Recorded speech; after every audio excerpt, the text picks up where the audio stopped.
Hey, good people. Grits or cream of wheat? Who the hell is racist?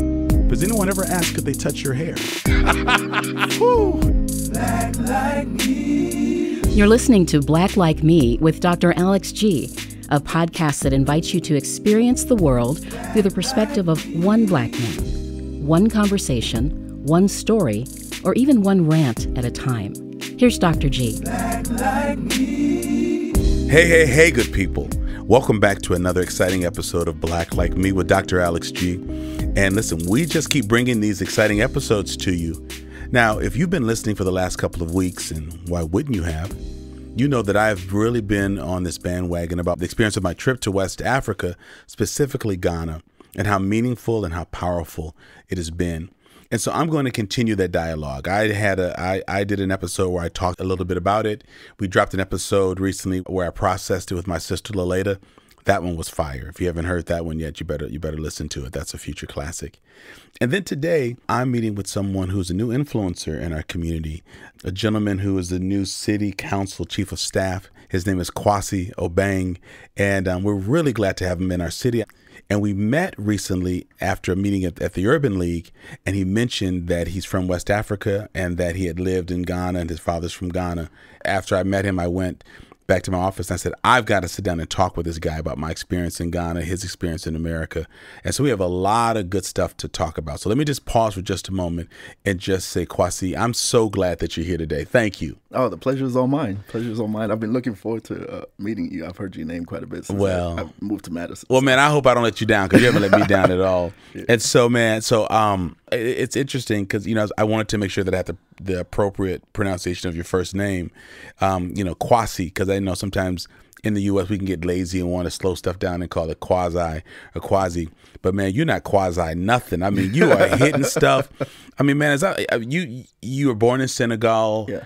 Your folks your dad worked for the UN. Yeah, both my parents did, actually. Your mother was the first female engineer in Ghana? Ghana? Yeah, Ghana's first female engineer. Man, so you got to do great stuff just when you consider the stock that you're from. Man, a lot of pressure. When your mom is the first female engineer in 1972 for the International Civil Aviation Organization. You were educated in England. Yep. You did your undergrad at Vanderbilt. You did your doctorate at Clark. And so, man, you've been all over. You've been in so many circles. And we'll get into Ghana and some of my West African experience. But I just have to say, first of all, man, welcome to my city. Thank you so much. The honor is definitely mine. I'm so glad that you're here. Man, there are like 92 people applying for your role and for your position. It's somewhat controversial because the former mayor wasn't sure if we needed that in the budget. Right. And so the council vetoed it. You have almost 100 people applying. You get this job. I mean, and man, you come in rolling with resume for days. And so your job is that you are staffed to the city council. The city council folks here in Madison is basically the board of our city. It's called the Common Council. The members of that are called, council people or alders. Yeah. And so you've been on the job for how long now? A little over a year and a half. Wow. Yeah. Wow. That is really, really interesting. And so your job is to really help the council that's really responsible for overseeing policy and governance of our city. That's correct. And so you help them with efficiency. Is it communicating with their constituents, or what's a typical day like for you? It's some of all that. Some of it is kind of coordinating what I call constituent services. So basically listening to residents that are calling in that may have concerns. But it's really about providing customer service to the alders. So if alders, because they're part-time and not at the city county building all day, if they need to get information from city staff, kind of get updates on projects, or even maybe just research on policies, see what's working in other municipalities, whether it's working well, whether there are unintended consequences of some policies that they may want to advance. So it's pretty comprehensive in terms of it's just customer service to the alders, providing them information that they need so that they can have a more informed, they can make a more informed decision whenever they're passing policy and not kind of reaction based off emotions or. So you're staffed to the council, but you're also staffed to the city. I mean to constituents. Your role helps me. It helps people who have called, who are making calls and having concerns, because in Madison, the alders it's part-time, Right. but that's not true in other cities, right? Like in Chicago, are alders? In Chicago they're full-time, and so yes, they are. So it's a very different, Very different. very, very different dynamic. But it's also very interesting because Madison is a place where residents are really engaged relative to a lot of other cities I've been to. So you can't. It's not easy to just pull the wool over people's eyes. Sure, because they're going to call. Exactly, they will call, and so we really have to be there to be responsive and really pay attention to what the constituents are telling us. Sure. Well, I'm glad that you're in that role. I'm sure that you're thriving. But man, let me ask you: your PhD is in political science, so I'm sure. But you also have a psychology in working in a political machine like Madison. But you also have a psychology background. How do you think you lean on your psychology background in your work? I think I actually probably lean on that more than anything else. So what it does is I've been trained and developed the skill of active listening. So a lot of times it gives you that discernment to really pay attention to what people are trying to tell you behind just the words that are coming out of the mouth. So the subtext. And that's really important. So, you really want to make sure that whether it's, listening to requests from alders or what their true intents are in proposing certain policies, that you really get a sense of what it is that they're trying to accomplish and what they want to see happen. And it's the same thing with residents as well. A big part of the job, too, is just kind of understanding the lay of the land in Madison. So doing a lot of outreach, not just to,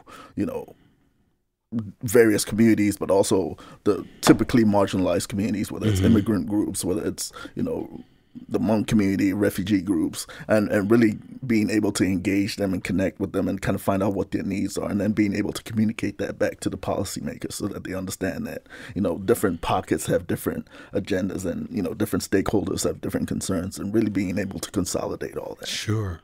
So this position has never existed before. So you're the first occupant of this position. Are there similar roles in other communities? Like you've worked in Chicago, right? And was the there city someone? Of Atlanta. And so did someone have your position or a comparable position to the city council in those places? Not in the same way. So in a lot of the cities, the city council members, like I said, most of them tend to be full-time, typically have their own staff. So in Chicago, the aldermen actually have, they would have their own chief of staff, their own director of constituent services. Do they really? Yeah. So I'm just providing the services for all 20 alders, which is a little different. But I report directly to the executive committee, but it's providing a service to all of them. Sure. And I know you've been in the role for about a year and a half. A little over a year. A year and a half. How long have you lived in Madison? Did the job bring you to Madison? Yeah, it was the job that brought me here. And actually, coming in was my first time, not just in Madison, but in Wisconsin. So it was a transition. Wow, and not just the snow and the cold. Right. Man, you're a city employee, so I can't ask you all the stuff I want to ask you. You can. I can. Man, Madison needs some help. So I'm glad that you're here. So you've lived in a number of places, but you lived in Chicago and Atlanta, where there's a greater preponderance of folks who look like us. Right. How much of a culture shock? Now, again, you lived in England, but still, England, there's a large African population, Caribbean population. Yeah. Is Madison similar to places you lived? Is it unique? No, I mean, it was a culture shock. I'll be I have to be very not honest. Just the weather, right? And I think to me that's part of my drive in this position, because in a lot of conversations I hear about how do we build a thriving middle class, and everyone talks about, African Americans, Black people in general, coming to Madison, acquiring an education and leaving. And what is it going to take to have these brilliant minds that can provide diversity in the workplace and all that to actually stay in Madison? And, it's about what spaces do people feel like they belong. So, I mean, I could kind of commend you for some of that, because a lot of people I know, for example, go to your church. So that's an example of a space where people can feel I appreciate like it's that. home, and that they can, kind of fellowship and see people with like minds and engage with like minds. But it's very limited, and it shouldn't be a situation where it's only on Sunday. We only have maybe one or two, soul food restaurants, for example. If there's a play, I know of Cafe Coda, there's a jazz club, but there are very few spaces where people can just congregate and just, feel like they're just around their tribe, so to speak. And it's been okay for the city. And I don't mean city government, but for the community. I think the more we speak up, we being Black people, will say we need more space. But I don't think the rest of the community sees the lack of that, because I don't think that they see the bulk of Madison, the majority part of Madison, really being geared towards state government, folks who work for the university, and folks who are white. I think when you breathe that water, you swim and breathe that air, you swim in that water, it just becomes par for the course, and you just see it and recognize it. Right. And so I think there's been some oblivion to the fact that we really need this, because I think Madison prides itself in saying, well, we do everybody, but Madison doesn't do everybody, which is why people are leaving. Right. And I think that's where privilege comes in, right? And so that's why when I first came and I heard about your Justified Anger programs, I thought that was pretty innovative. But did they talk? But did they talk about me though, Kwasi? I mean, did they say there's an angry Black man out there? You need to go get your cousin. You need to go. I heard quite a bit about it, but I think oh, that no, at least crap! I'm on the city CIA list. I think having that conversation is definitely important, just so people can kind of be aware and like you said, if you're the majority, it's easy to have blinders on and think that everyone is thriving and doing well, and that's not necessarily the case. I think it didn't take a report for me to recognize that the disparities. We like reports, though. We like paper in Wisconsin. We just want you to know we mean it. Because we can go to different restaurants and stuff like that, and it is troubling to kind of feel like there are very few professionals that you can engage with, and everyone's kind of in their siloed spaces. Yes. We have to work on that. Yeah. And for some things that we're developing that's not yet public, I would love to get your perspective on it. So down the road, I want to be able to work more closely with you. Yeah. I love the point you made about being silos, particularly for African Americans who are doing well here. I want to come back to that in just a moment, but you work for the city council, but like when you're doing reviews, who do you sit down with? Who's your boss? The council president, the council chair. Yeah. So according to the way my contract is drafted, I report directly to the council president, but I report to more broadly the executive committee. Right. So in effect, the council president kind of selects who is on the executive committee. Get to pick so that. I kind of see it like the board of directors. That you really got to. So that makes sense. So an individual alder can't get mad at you and then just say, hey, I'm done with you, or the mayor, or I think that's part of a the deputy security. mayor. There has to be some consensus. There's got to be some. So you can tell one alder, shut up, you don't know what you're talking about, and still be secure.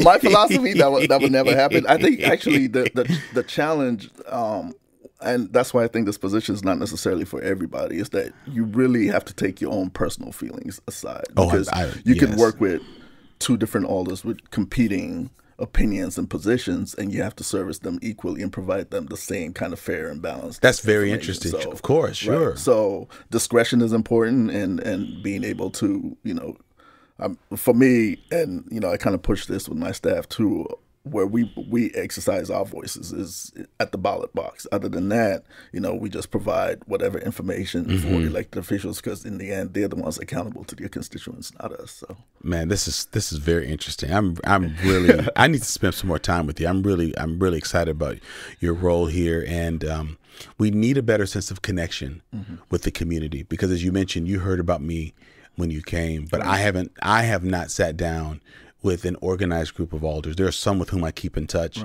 but I have not sat down with a group to just say, here's what's changing, here's what's really helping me to be optimistic, here's what makes me somewhat pessimistic, here's what I think the city's moved on. Because there have been some positive ripple effects. There's been some quiet, some silence that makes me a little nervous, because it's very easy for us to become comfortable or to celebrate the accolades and recognitions that we're getting. So that's just sort of my little plug to say I would love to keep the dialogue going. Absolutely. Because I want to be I believe in being at the table and offering solutions. That I don't want to be a person that just says this is wrong, this is off center, go figure it out. I like to, by the time I'm speaking out on an issue, I thought about 2 or 3 possible resolutions. Whether or not they work, I just like sharing things so that I'm not just someone just making just making noise. So I'm really excited that you're here in this role, because this is a great city. I was raised here. It gave me It offered me a lot of opportunities. Much of what I'm doing in Madison, I don't think I would have been afforded the opportunities to do in other communities because they're larger or just more disconnected. And so, so I love that my family has been here for 50 years, but I want it to be a better place, a stronger place, as you do, for the next generations to come. Absolutely. Okay, so you're from Senegal, and I don't know a lot about Senegal, but I've learned this while I was in Africa, that through the AfricanAncestry.com, that my mother's side of the family is from Guinea-Bissau, and that's just south of Senegal, right? It's bordered. So, so I want to get there. I want to visit. That it was of course colonized by the Portuguese, and Cape Verde, I believe, is right off the coast of Guinea-Bissau. So I want to go there because those are my folks. I have to admit I hadn't heard a lot about that before that. But again, being at the Cape Coast slave dungeon, I keep having to say slave dungeon because they told us slave castle, and that place is a dungeon. It is a dungeon. That rooted me in the whole world. So, but I want to get to that. But I want to ask you, how old were you when you came to the U.S.? So I had been coming during the summer holidays and stuff like that, but I actually moved here in '95 when I came for undergrad. That's when I literally got you. That's my longest stint. Sure. So your high school education was done in England. Yes. Got you. So then you came here as an adult. Yes. Tell me about. So what city did you land in when you came? Nashville. Nashville, Tennessee. Woo, hey y'all, Nashville. Man, your family doesn't do anything easy. Actually, do they? So funny enough, that's not saying Nashville's a bad city, but to fall in a southern city in Tennessee when you're from Africa.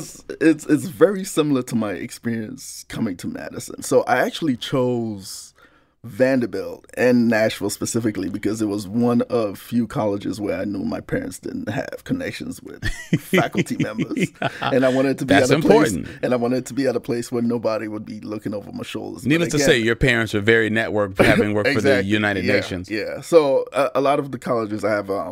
An uncle was a faculty member at Brown. I had, either family, friends, or relatives who were teaching at Howard University, Morehouse. So a lot of the colleges that I was looking at always had somebody who had some kind of connection to my family. So, I said, I'm going to go down to the South. Didn't know what to expect. I think my closest experience of what I thought college would be like would be watching Different World on TV. So but it was a huge culture shock. Landing in the South with a relatively British accent and struggling to have people understand what I'm saying. Right. So you're a brother with a British accent, born in Senegal, having lived in Ghana. Yeah. Who? Man, so many things are going on in my head. What group of students, is this fair to ask, what group of students reached out to you? Was it other African students on campus, black students, white students? Yeah, interestingly enough, we didn't have a whole lot of African students. Once I got there, the Black Student Alliance really embraced me, which was real easy. And I guess I got to a stage where we hadn't really developed like a Caribbean Student Association or African Student Association. So part of my experience being in the U.S. is also coming from that perspective where at Vanderbilt's campus, because of our numbers, we were just one family. We had a Black Cultural Center that we called the House, and it didn't matter where you were from. We had Posse students. I know the Posse Foundation also has students here in Wisconsin. Yes, they do. Yeah, so you had students from New York who also kind of felt like fish out of water in the South. Of course. So we all kind of bonded, kind of having this shared experience. I think one of the things that really stood out to me, for example, was when OJ's verdict came out, and it's like everyone on campus was like, it was just crazy. All the Black students were at the Black Cultural Center. So just like that news article that we saw where it was divided, all white students, all Black students. Exactly. And then again, it's Vanderbilt, it's the South. You have, white fraternities that have, close affiliations with the Confederate flag. We had a dorm that was named after the Confederacy. So it was like, it was a crash course in not just Blacks in America, but also just the dynamics in the South. And I think part of what helped too for the black students at Vanderbilt was the fact that we had Fisk University nearby. We had Tennessee State University nearby. We had Harry Medical College nearby. So, but the campus was kind of set up to where we were still relatively isolated from the rest of the city. So it's not like Atlanta where you have the quad where there's more interaction between Clark and Morehouse and Spelman. Yeah, we always talked about the Vanderbilt bubble where you could literally be on campus and never have to leave, you know. So really? So as a black person at Vanderbilt, you had to be intentional about actually veering off campus to kind of go to other universities like I said, the HBCUs. And I think, you know, the Greek life being in a black Greek letter organization kind of built those connections with other black students on other campuses and kind of brought that kind of sense of culture and belonging. Wow. So you studied in England before coming to the U.S. for college. Did you find that your worldview was very different from that of African Americans? I'm sorry, let me back up and restate that, because of course, having lived in Senegal, Ghana, and England, it would be different. But I guess I'm wondering your understanding of the issues facing African Americans. Yeah. Do you feel like you were up on that when you came to the U.S.?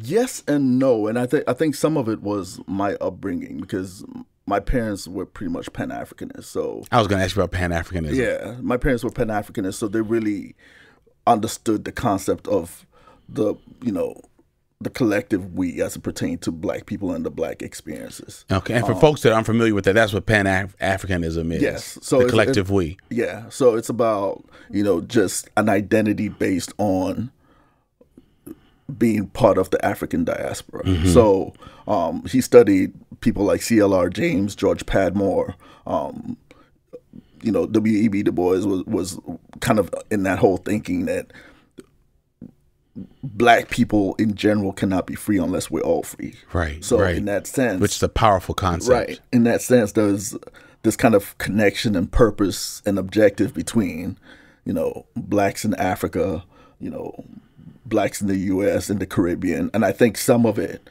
was really demonstrated, I would say, like during the apartheid time, when we had African-American students really advocating for black people in South Africa. Sure. And what my father always kind of proposed was that there needs to be that kind of reciprocal action. Like, where are the African leaders in speaking up against some of the abuses or, injustices that African Americans go through, and it has to be reciprocal. So, and growing up, I never thought that I didn't think that Africans didn't care, but I didn't think that it was a subject of discussion. That there's an awareness among people that, hey, if we're going to think about Pan-Africanism, black people are struggling in the U.S. and where's our voice or where's our resources or how do we speak into that? That's very interesting. Yeah, but and some of it is really the dynamics of information, because when I think about it again, because my parents kind of traveled around a lot.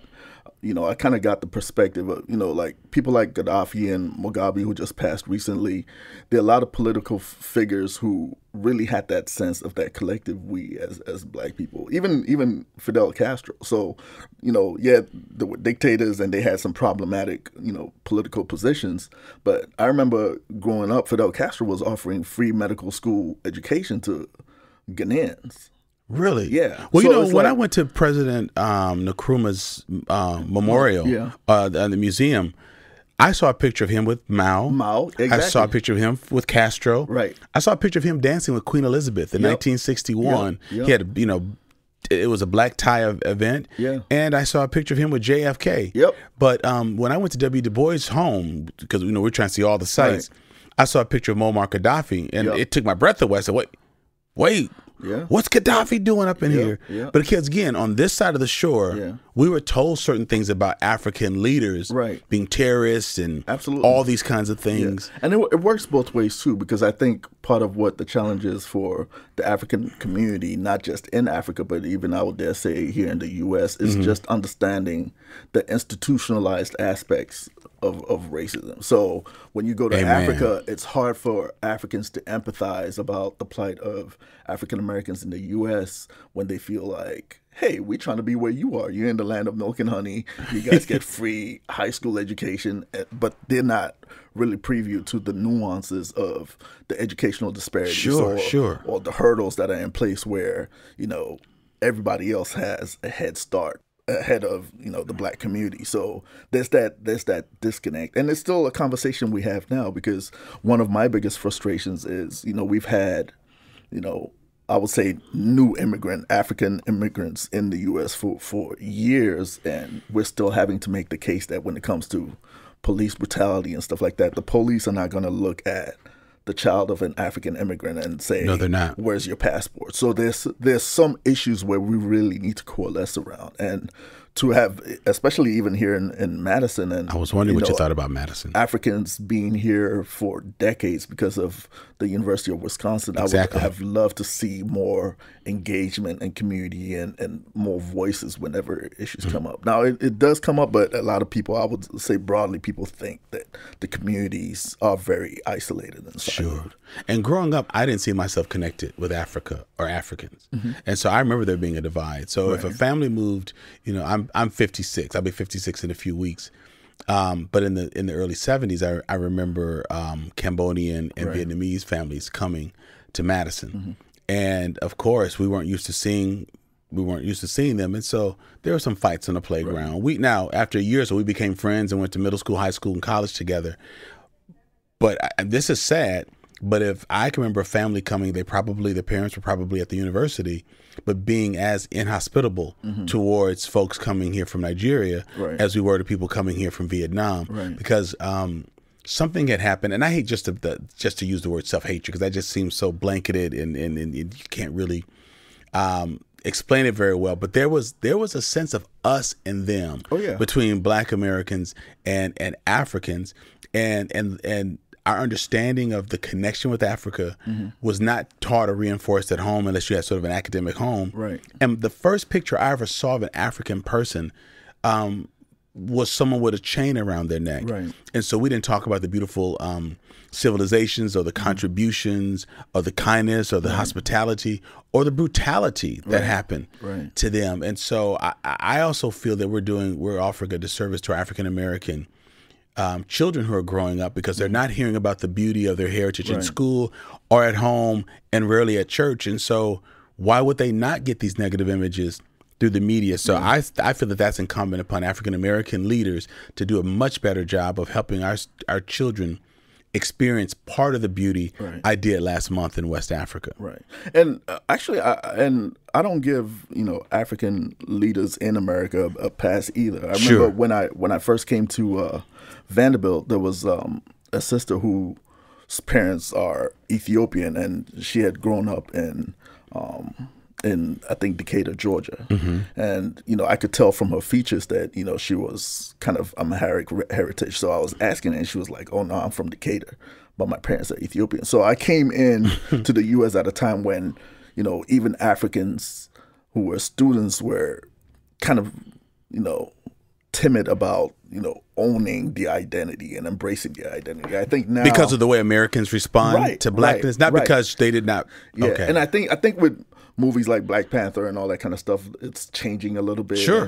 The music and the cross culture is changing a little bit. But I mean, some of the conversations that we've had both in Chicago and in Atlanta, we had really some, hard conversations about, the messages that have been transmitted. Sure. We had African students talking about, being in the U.S. and, being called African booty scratcher and these things. I've heard that. Yeah. And when kids hear this, it kind of embeds in their spirit, so to speak. Right. And so it does create these animosities growing up. But again, over time, it's like even here in Madison, we have a lot of, first generation and second generation Africans who are really going through some of the same issues that African Americans are going through in terms of incarceration and profiling, education. And so we have to have those hard conversations and then figure out what the next steps are, especially in a state like Wisconsin or in Madison, where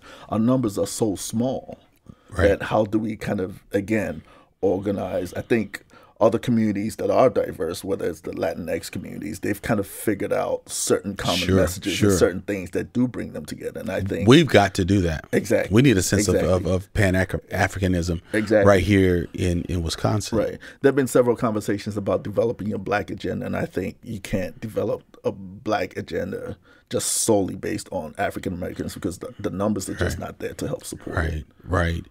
I've been to South Africa 3 times.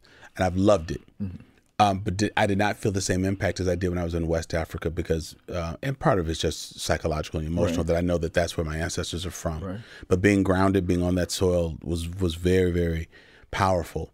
But I know that I'm having to rethink my preaching, my theology, my methodology of my community empowerment work, what I thought was a Black agenda that didn't include the Caribbean Blacks, or look at the influence of Africanism in South America and in the Caribbean and in Central America. I mean, I heard music and things in Ghana that sounded very similar to what I've heard in some of the Caribbean islands and some of the Latino music. So we've got some work to do, and I hope you and I can be a part of that because I know that that's a big part of my mission now. I'm curious, are your parents masked? Are your parents still living? Yes. Okay, that's great. That's and so did they have any occasion to come across President Kwame Nkrumah?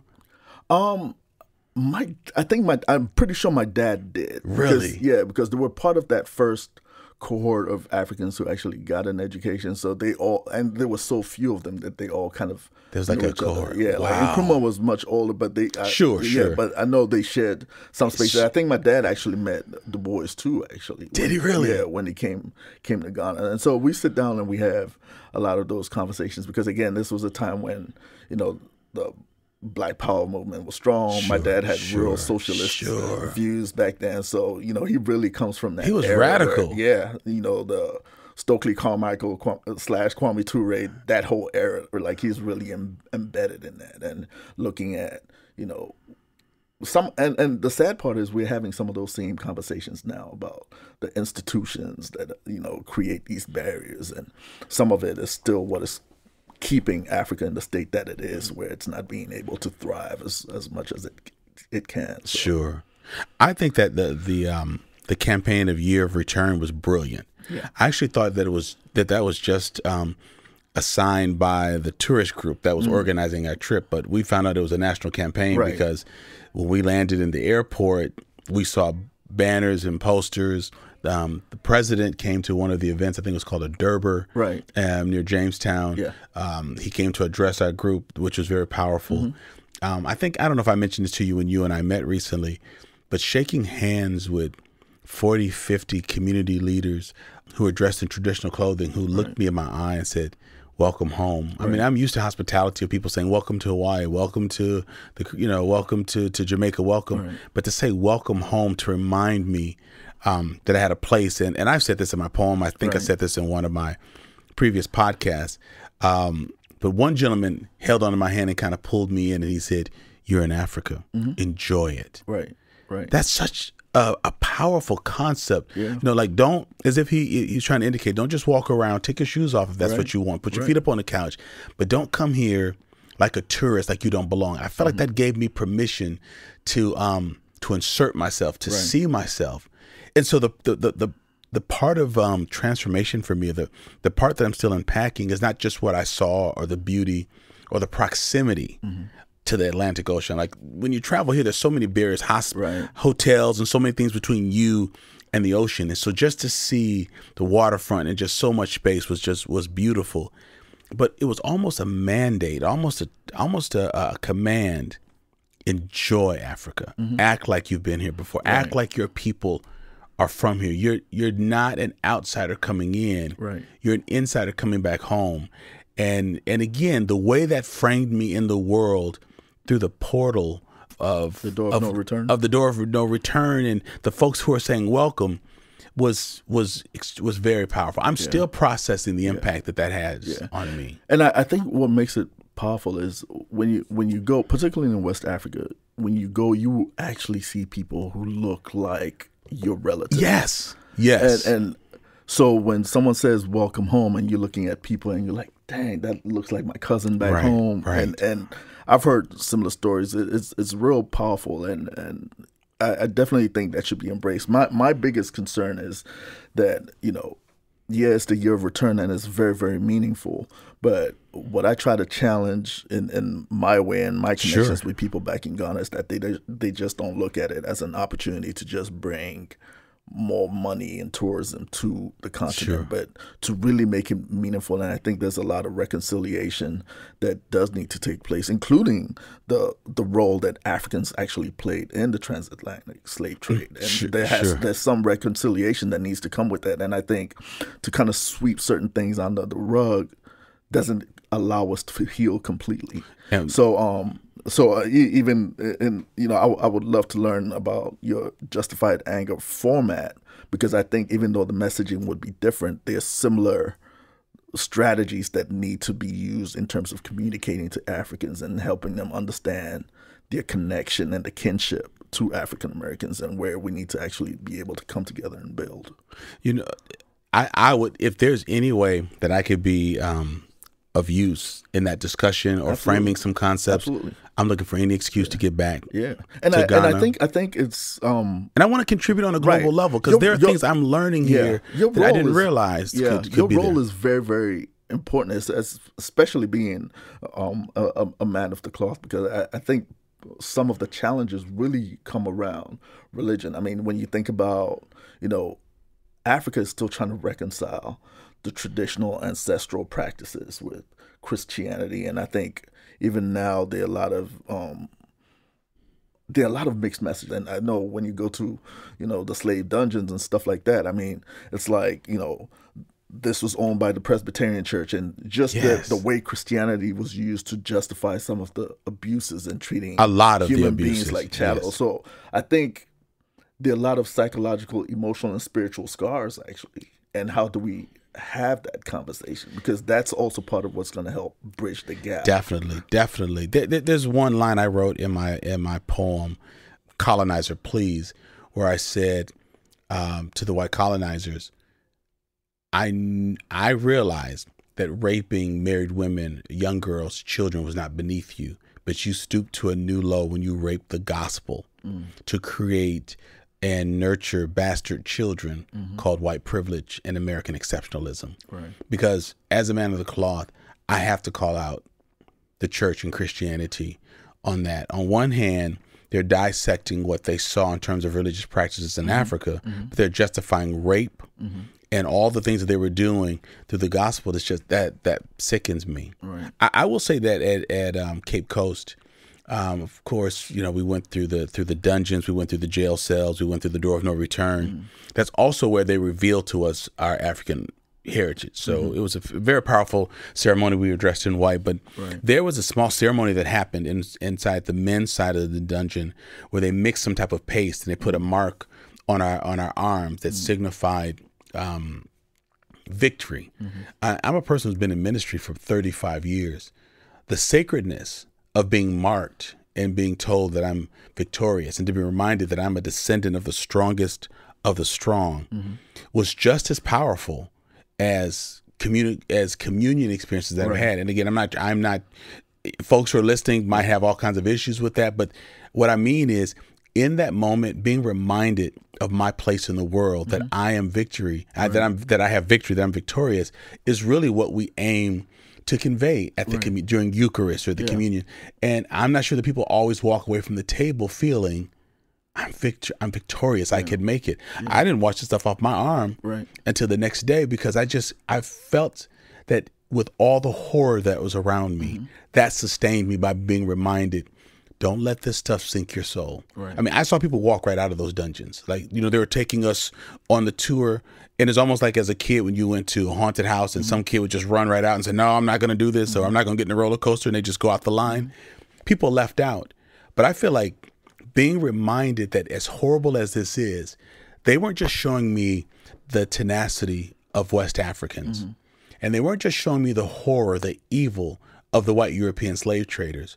They were telling me that I'm a product that existed, that survived because the folks who gave life to me survived. And so I think what you want in religion or in spiritual moments is the ability to be present. And that ceremony, that service, in the midst of all of that ugliness and atrocity, and it felt haunted. It wasn't just the petrified feces on the floor, but you thought about the thousands, the tens of thousands of people who died, the hundreds of thousands of people who died in that cell.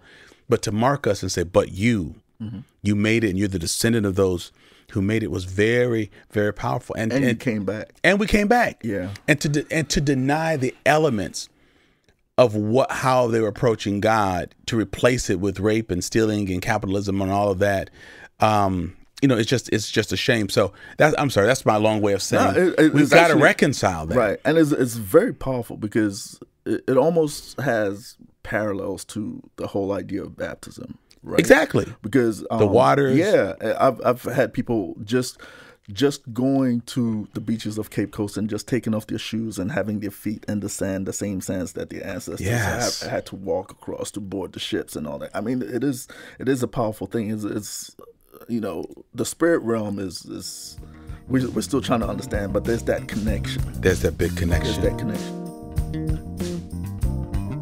Hey everybody, hope you've been enjoying the episode today so far. This is Tyler, I'm the podcast manager. And this is Eli, I'm the audio engineer for the podcast. And Tyler, I just had a burning question that I needed to ask you. What's that, Eli? How do you like your grits? I am a grits with shrimp and cheese fan. Oh, you are fancy. Throw in some andouille, is that how you say it? Sausage as well? Oh, yes. Yeah.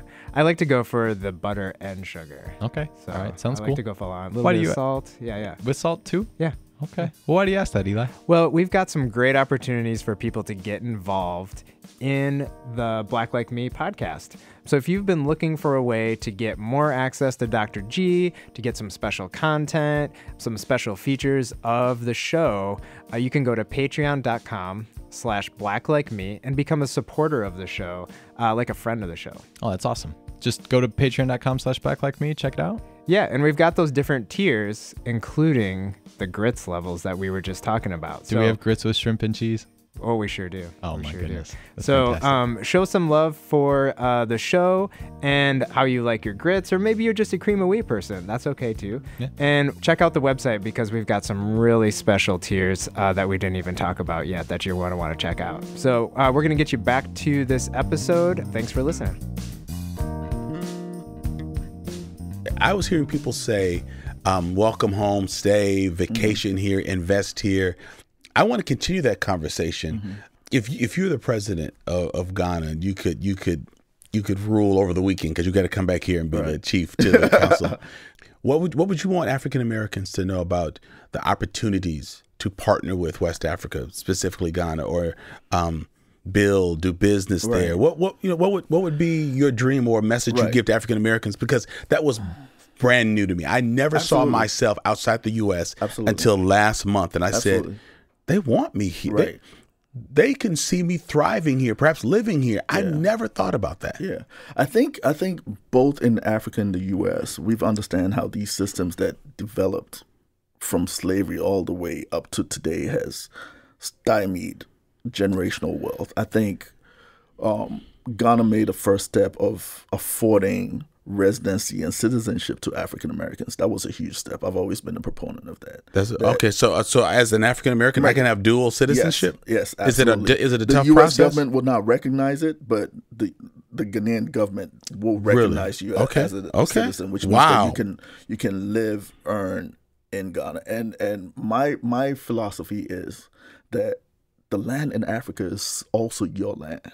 So while we sit here and talk about... I felt that when you said that, man. So when we talk about, China's coming in, and all that, we have people here in the U.S., both Africans and African Americans, who are doing very well and can reinvest in the land and help make it more sustainable. It's no different from conversations we have here in the U.S. about keeping money within the community. Sure.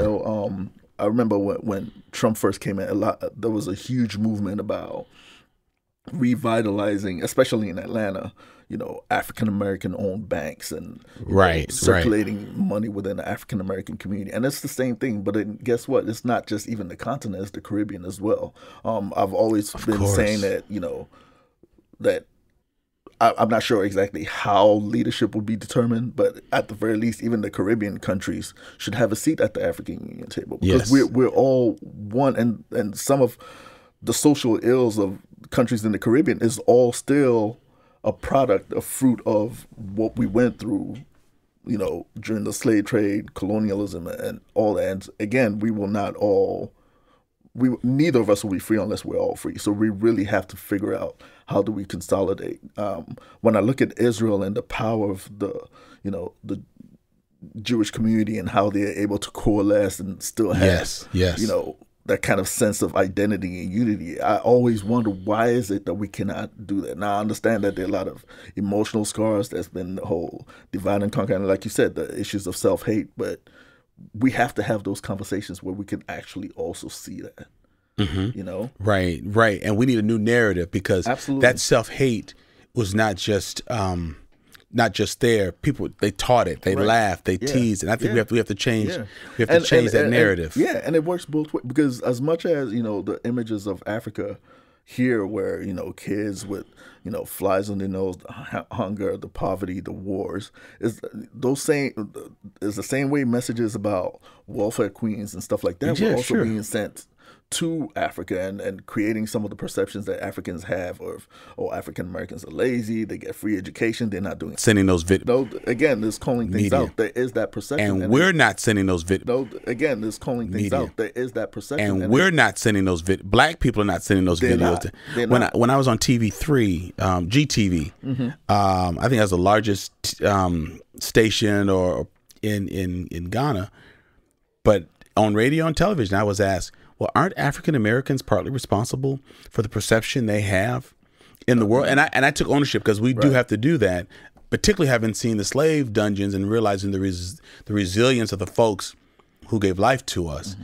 But I could tell in those questions that they didn't know a lot of African Americans, and that by being in the media, they had been fed images about us. So I thought, so we were taught about Africans being all the things we were taught, but they're being taught things about us. And I know Black people aren't brokering those things. So we've got some work to do in that area. Absolutely. But the opportunity to build and work together really excites me. I got to let you know, that really excites me. When white people sometimes have an experience in Africa, they might have cornrows or stuff like that. And my daughters are grad students. They talk about cultural appropriation. Right. Is it ever perceived as cultural appropriation when Black people go back to Africa? Like, I had a meaningful experience. I came back with some traditional clothing. I wore at church the next Sunday. So I'm curious, would your parents feel good about or glad that African Americans are going back to West Africa? Yeah, and they actually wanted to embrace the culture. One of the things that Ghana actually does and has been doing for a long time is, a lot of African Americans actually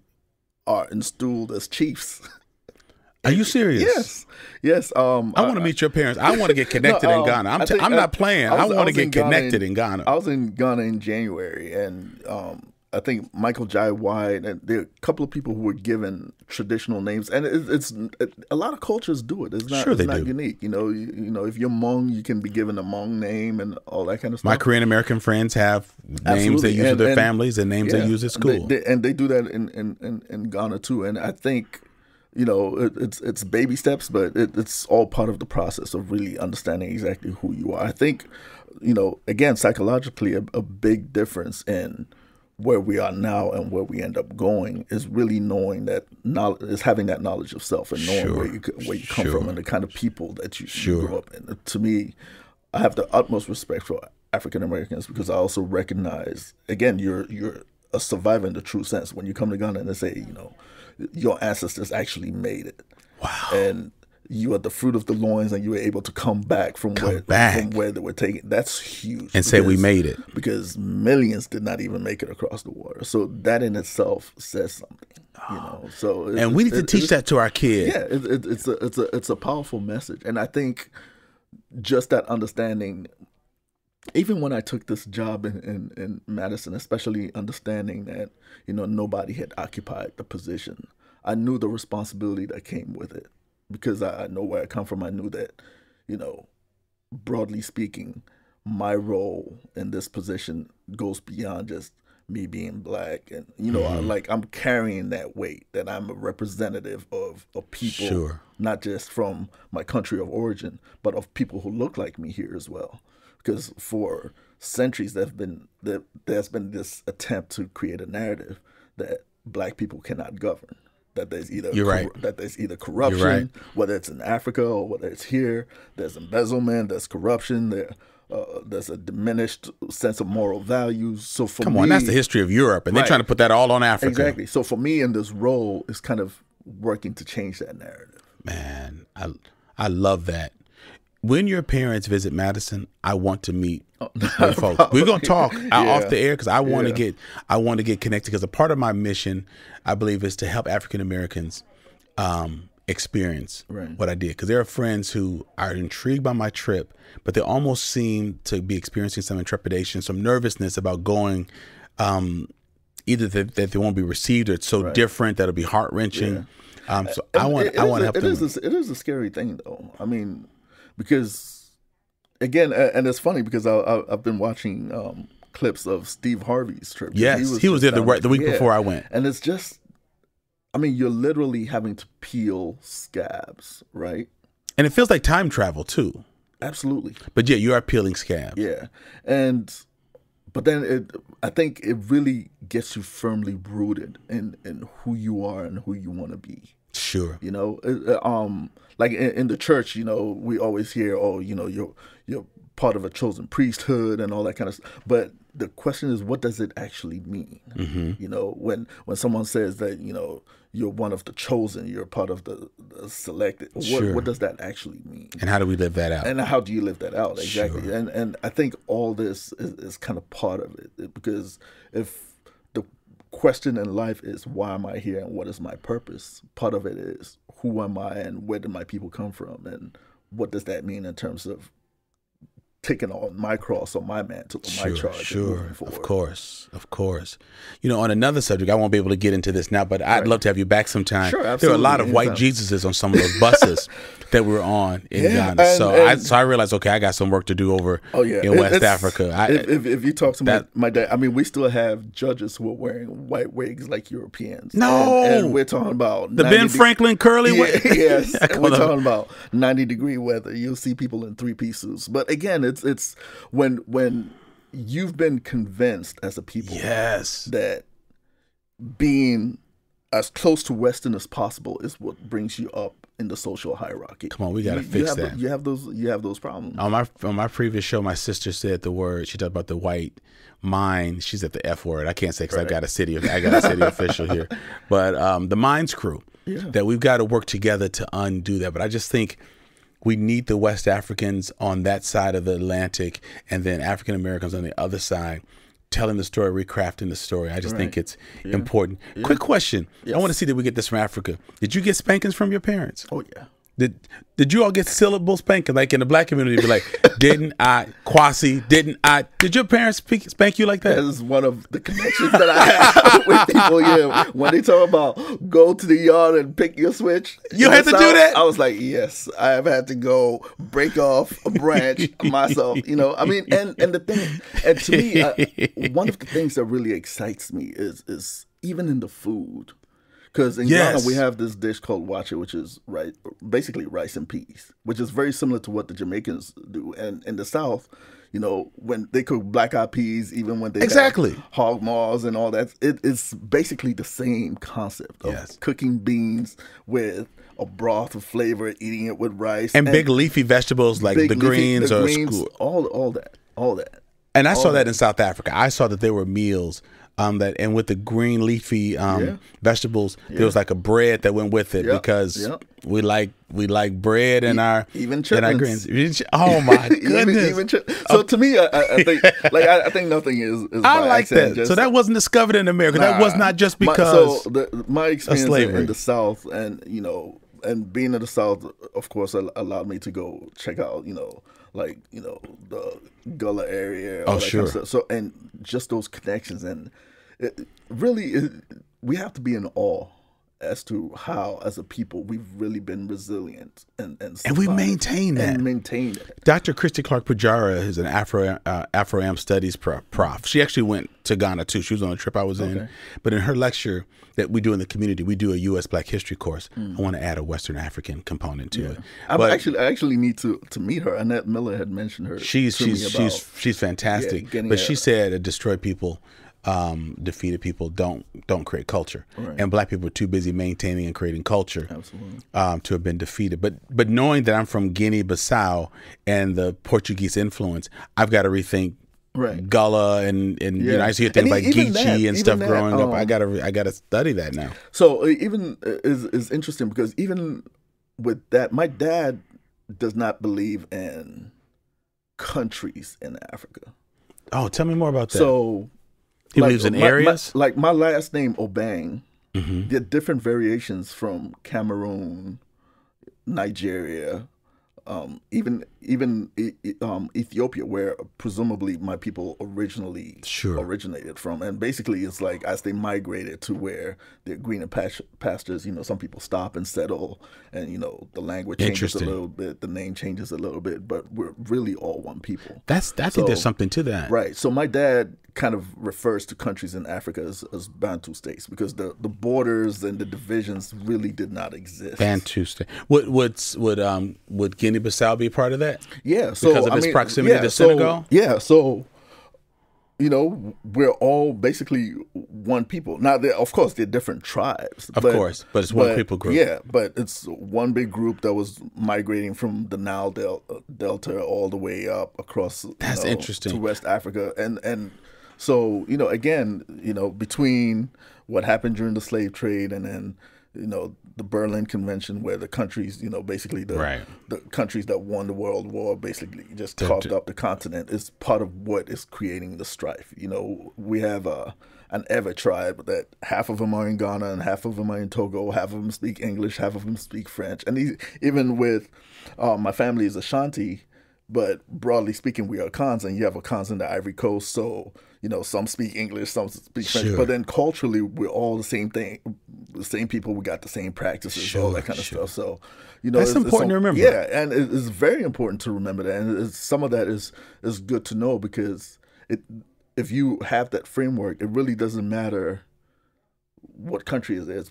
For me, part of what is frustrating for me is it's cheaper to even fly to England or the U.S. than it is to fly from Ghana to South Africa. But we want to talk about open borders and free trade within the continent. Wow. You know, but these are some of the structural, because, you know, a lot of the countries don't own the airlines and all that. So these things are imposed on us.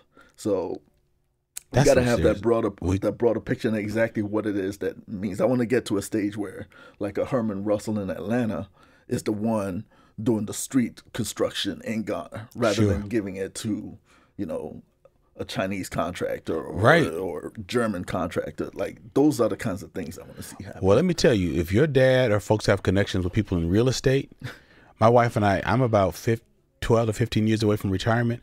We were so touched by what we saw and the preponderance of blackness and the reinforcement of who we were, and to not have to think about being black. I mean, my birth happened 72 days after the March on Washington. So my race has been something that my mother has thought about for her black son, or my wife for her black husband, or I've thought about for my black self for 56 years. And to have a reprieve for a week to not begin to think about that, that I'm just a part of this culture. So I'm saying if you got connections who are part of development, particularly with the ocean view, because I like the Atlantic Ocean, I want to start working now to be ready in 10 years. A lot of people have done that because my uncle used to tell me about Nina Simone living in Ghana. Like, there are people who came to Ghana and lived. Yes. You know? As we get closer to retirement, Maya Angelou was in Ghana for a long period of time. I was teaching at the university. And I saw young families. I mean, I've been reading articles through the 1619 story through the New York Times. Folks have moved, and I'm telling people about it. So I'm saying off air, I want to find out who you know, your folks know, because I want to start looking at some land. And it's not, and you know, I don't want to romanticize it too much. It's not easy, but it's a different sense. This ain't easy. I mean, what we're doing here is not easy. Exactly. So I almost liken it to, you know, people who feel comfortable in the ghetto because that's home. That's what their family is. They know what to expect. Yeah, they know what to expect. Exactly. It may not be glamorous, but at least it's where they belong and where their people are. And it's the same thing, having to live in Africa. Yeah, there will be challenges, the structural and institutional issues and stuff like that. But you're dealing with people who are just like you. Definitely. Listen, we've come here and we've worked hard, and we've got black people living in the suburbs, and and our kids are suffering from depression because they don't feel like they belong. So cul-de-sacs have not fixed this issue. That's true. And it might be more cultural installation. Listen, man, I want to make sure we keep the conversation and the friendship going. And so, Kwasi, thank you so much for being here. As I said earlier, we are really blessed to have you here in our city. I appreciate that you're able to bring all of your intelligence, your insight, your experience to this community. But I'm serious. I want to meet your parents. Absolutely. When they come to meet you here, too. I would love to meet them. And whatever you and I can do for our generation to increase the conversation between us and Africans is important. My mother and wife. Last thing that I got to get off this air. My mother and wife used to. My mother used to say this. My wife still does. But my mom said when she started college here at the university in 70, she could see someone and tell if they were African. Like if she could tell they're black, but they're walking. She said the students from Africa walked with a sense of pride, their head held high, being erect, that there was this sense of having not gone through some of the systemic things that we have, although there were still things that's got to be dealt with in Africa. And so part of the things that we noticed as African Americans, that there was a strong sense of purpose and direction that we didn't always see inside ourselves. And that's part of what we pushed again. I think we've got to talk about, I think when we come together, we've got to tell that full story. Not all weren't exposed to slavery, but we weren't exposed to some of the same levels of being colonized. Let's tell the story of resistance. That's what I bring back from West Africa. I didn't take a whole lot of pictures in the dungeon because I didn't want to sensationalize that. But I brought back resilience from that dungeon, and that's going to influence my work. So, Kwasi, thank you so much for being here, man. It's been an absolute treat and honor. And like I promise you each week, listeners, we keep bringing it to you. We keep bringing you these fire episodes. And so, as always, really process this, think about it, be changed by this information, ask yourself questions, share it with your friends. If you've not subscribed to Black Like Me, do so, and help your friends to know what you're learning. And one thing we always say, in order to continue to bring absolutely excellent programming, consider going to our Patreon page. Go to our Patreon page and find out what level of support best works for your budget, because we need your support. We would love to have your support. Go ahead and have a great day, and thank you for being a part of the Black Like Me family. I want to thank Corey Saffold for creating the music for this podcast, my podcast manager, Tyler Nyland, engineer and editor, Eli Steenlich, my editor, Jeremy Holiday, and a special thank you to WORT Studios, where we record Black Like Me. Thank you for listening to today's podcast. You can find out more about Dr. Alex G's amazing work at www.alexg.com. Black Like Me is sponsored by the generosity of the Human Family Unity Foundation.